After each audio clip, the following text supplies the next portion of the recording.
Raphinha has been sensational this season, putting up world-class numbers and proving himself as one of Barcelona's most important players.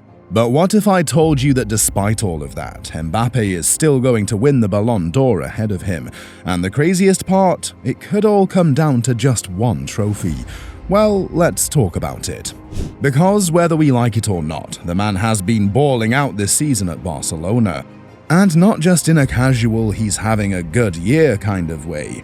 Nah, this is world-class form we're talking about. The kind of season that has people throwing his name into the Ballon d'Or conversation with a straight face. And honestly, I get it. You don't just rack up 45 goal contributions in 42 appearances and expect people to ignore you. That's the kind of stat line that makes people sit up and take notice. That's the kind of season that puts you right up there with the biggest names in football.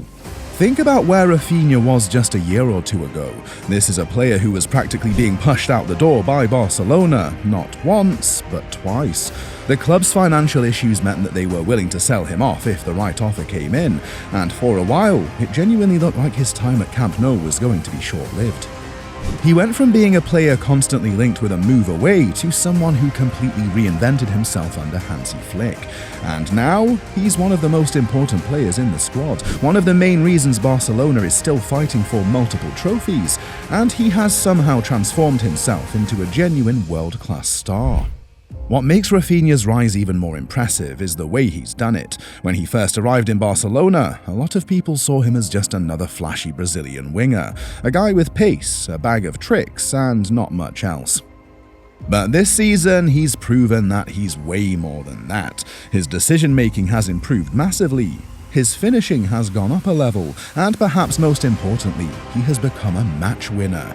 Time and time again, he has stepped up in the biggest moments, producing the kind of clutch performances that make people take notice.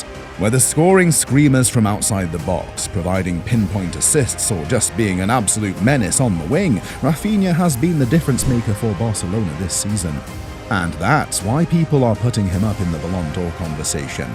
Because if you look at the history of the award, it's not just about who scores the most goals, it's about who defines the season. And for Barcelona, Raphinha has been that guy. He's taken on the responsibility of being the team's main attacking force, and he's delivered. When Barcelona needed him to step up, he did. When they needed a player to lead them through tough games, he was there. And if Barcelona goes on to win La Liga and the Champions League, then yeah, his name will be right up there when it comes time to vote for the Ballon d'Or. But here's the problem. As good as Raphinha has been, as impressive as his numbers are, and as much as he deserves credit for what he's done this season, the Ballon d'Or isn't just about stats. It's not just about being a great player. It's not even just about winning trophies. It's about being the guy, the one player who captures the football world's imagination. The player who dominates headlines, who defines the season, who every football fan across the world looks at and says, yeah, that's the best player in the world. And this is where Raphinha runs into a massive problem, because no matter how good he's been, there's still one man who has always been bigger, always been the golden boy, and always been the face of football. That man is Kylian Mbappé. Mbappe's history with the Ballon d'Or has always been a case of so close, yet so far. For years, he's been seen as the future of football, the next big thing, the heir to the Messi-Ronaldo era. He's had the talent, the numbers, and the accolades, but the golden trophy has always eluded him. 2 seasons ago, he finished third in the rankings, proving that he was knocking on the door of greatness. And last year, while he didn't win the award, he still walked away with the Ballon d'Or's top goalscorer award, an acknowledgement of his insane numbers despite not lifting the biggest trophies. For most players, that would be enough. But not for Mbappe, because this isn't just about winning awards, it's about being the face of football. The name is at the very top. And when he finally made the long-awaited move to Real Madrid, the world expected him to do that. This was supposed to be the year where he cemented himself as the best player on the planet, the undisputed king of the sport. He wasn't just joining Madrid, he was stepping into a club that had a history of producing Ballon d'Or winners. This was where Cristiano Ronaldo turned into a 5-time Ballon d'Or winner. This was the club that had created legends, and now it was Mbappe's turn. But instead of immediate dominance, his start at Madrid was, underwhelming. And that's putting it nicely. He was still scoring, sure, but not in the way people expected. He didn't have that unstoppable aura. He wasn't running defenses ragged. Instead of being the standout player, he was struggling to find his place in the team. At the start of the season, everyone thought the Ballon d'Or race was over before it even began. Kylian Mbappé had finally made his dream move to Real Madrid, the club he had idolized since childhood, and expectations were through the roof. This was supposed to be his moment. The stage was set for him to take over, to dominate, to prove once and for all that he was the true heir to the Messi-Ronaldo era. But instead of stepping into the Bernabeu pitch and immediately reminding the world why he's the most feared forward in football, something completely unexpected happened. He flopped. Now, let's be honest, it's not like he was playing every game. He was still scoring goals, but something was off. This wasn't the Mbappé we knew. This wasn't the player who tore defenses apart for fun, who left defenders gasping for air, who made even the best goalkeepers in the world look helpless. This Mbappé looked ordinary. His runs were mistimed, his finishing was shaky, and defenders, who used to backpedal in fear whenever he got the ball, were suddenly stopping him with ease. Then came the disaster moments, the missed penalties, the frustrating performances where he kept drifting offside, looking lost on the pitch, the El Clasico humiliation where Barcelona's high line had him in their pocket, making him look like an amateur rather than a generational talent. And the worst part? The whispers started. People were saying what no one dared to say. Was Real Madrid getting a past his prime Mbappé? Had they signed him too late? Think about that for a second. This is Kylian Mbappé we're talking about, the guy who won a World Cup at 18, carried France to another final at 23, and was breaking records before he was even old enough to legally drink in the US. And now, just a few months into his Madrid career, people were questioning if he was still the same player. It wasn't just a form issue, it was psychological. The pressure at Madrid is something else. You're not just expected to win, you're expected to dominate, to entertain, to deliver moments that will be replayed for decades. The Bernabeu is not the Parc des Princes. PSG could afford to let him have an off day. Madrid, no chance. The criticism was brutal. Pundits questioned his decision-making, his work ethic, and his ability to adapt. There were rumors about his personal life, distractions, and tensions within the squad. And let's not forget, Vinicius Jr. was already the star of this team. This wasn't like PSG, where Mbappé was the undisputed main man. He had to fit into a system that already had an established pecking order, and for the first time in his career, he wasn't the clear number one. For a while, it did seem like this season was slipping away from him.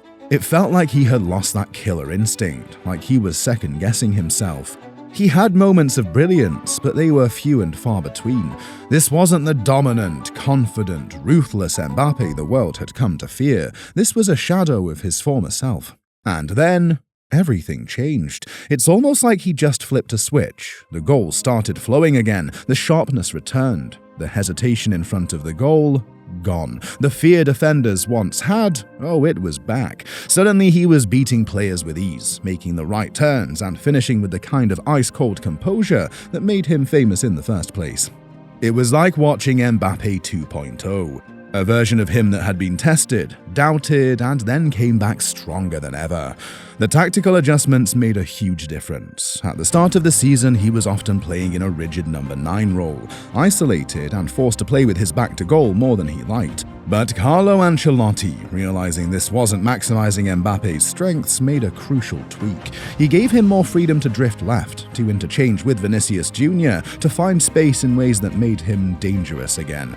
The chemistry with his teammates started clicking, especially with Bellingham pulling the strings behind him. And once Mbappé started feeling like himself again, it was game over for defenders. The pace? Back. The dribbling? Sharper than ever. The finishing? Ruthless. He wasn't just playing well, he was completely taking over games. The difference in his confidence was visible. Early in the season, he looked like he was carrying the weight of the world on his shoulders. Now, he looked free. Look at his recent performances. The brace against Las Palmas, the world-class display against Sevilla and Manchester City. The way he still managed to be Real Madrid's best player even in their Super Cup loss to Barcelona. It's night and day compared to his early season struggles. And with Madrid pushing for the league title and the Club World Cup still on the horizon, he's putting himself in the perfect position to reclaim the Ballon d'Or conversation. But why would he win the league ahead of Raphinha? First, the Ballon d'Or isn't just about numbers. It never has been. If it were, then Erling Haaland would have won last year after scoring an absurd number of goals and leading Manchester City to a historic treble. Instead, Lionel Messi walked away with the trophy, not because he scored more, but because he was the player who defined the season. The Ballon d'Or is about legacy, about impact, about the player who leaves the biggest mark on football. And no matter how good Raphinha has been this season, there's only one man who fits that description: Kylian Mbappé. For years, Mbappé has been the heir to the throne, the one player football fans around the world have expected to take over as the face of the sport. He's had the talent, the charisma, the winning mentality, and the ability to decide games on his own. Even in his worst moments, he's still the most talked about footballer on the planet. And now that he's back in form, the Ballon d'Or is his to lose. The reason is simple. The award doesn't just go to the best performer, it goes to the player who owns the season, who delivers the biggest moments, and who makes the sport his playground. And while Raphinha has been great, Mbappé is the player who makes fans, rivals, and even neutrals stop and watch. The key difference between them isn't just in their ability, but in their influence. Raphinha has been one of the standout players for Barcelona this season, but when you think of game-changing moments, of players who make the world pause, who strike fear into defenders, who produce highlights that are replayed for years, does Raphinha fit that description? No. That's the gap between a great player and a true global superstar. That's the gap between a fantastic season and a Ballon d'Or winning season. One of the biggest factors in deciding the Ballon d'Or is the ability to show up in the biggest moments, when everything is on the line, when a single goal can change everything, when the pressure is at its highest. Who delivers? Mbappé has built his career on being that player. He is not just a contributor, he is a match winner, the kind of player who, even if he's quiet for 89 minutes, can explode in the 90th and turn a game on its head. That's why players like him win the Ballon d'Or. That's why Haaland, despite his ridiculous goal tally last season, didn't win. Because Messi wasn't just scoring, he was deciding games. He was the reason his team won. And that's what separates Mbappé from Raphinha in this race. And then there's the Club World Cup. This season is different from most. The FIFA Club World Cup has always been somewhat overlooked in the Ballon d'Or conversation, but this year it could be the decisive factor. With the season being so tight, with no clear frontrunner dominating both domestic and international football, the Club World Cup could be the trophy that tips the scale. If Real Madrid wins La Liga, which is already looking highly likely, and then adds the Club World Cup, that could be the moment that seals it for Mbappé, because history has shown that this tournament can make a difference. Look what happened in 2010. Wesley Sneijder had one of the most complete individual seasons we've ever seen. He won the treble with Inter Milan, lifting Serie A, the Coppa Italia, and the Champions League. He carried the Netherlands to the World Cup final, scoring crucial goals along the way. By every metric, he should have won the Ballon d'Or. But who won instead?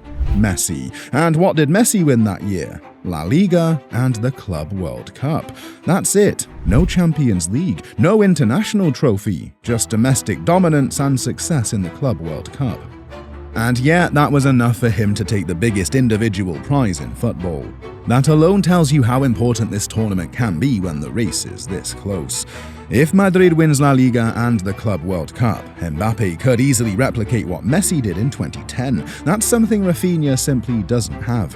As good as he's been, if Barcelona doesn't win the Champions League, he won't have that extra trophy to push him over the top. He'll be left relying on his stats and performances, and while they're impressive, they won't be enough to outshine Mbappé if Madrid wins big. The Ballon d'Or voters care about narratives, about legacy, about the player who is the face of the sport, and no one fits that mold better than Mbappé. Even if he doesn't win the Champions League, he is still football's biggest superstar. He is still a player who dominates headlines, who sells the most jerseys, and who makes the biggest impact in the biggest moments. That's what makes him the frontrunner. When people look back at this season, the name that will define it isn't Raphinha's, it's Mbappé's. And when the votes come in, that will be the real difference. The Ballon d'Or isn't just about being great, it's about being the best. And no matter what Raphinha has done this season, he is not bigger than Mbappé. He might be better this season, but Mbappe is overall bigger. But what do you think? Can Mbappe win the Ballon d'Or? Well, let me know in the comments, and don't forget to subscribe to the channel.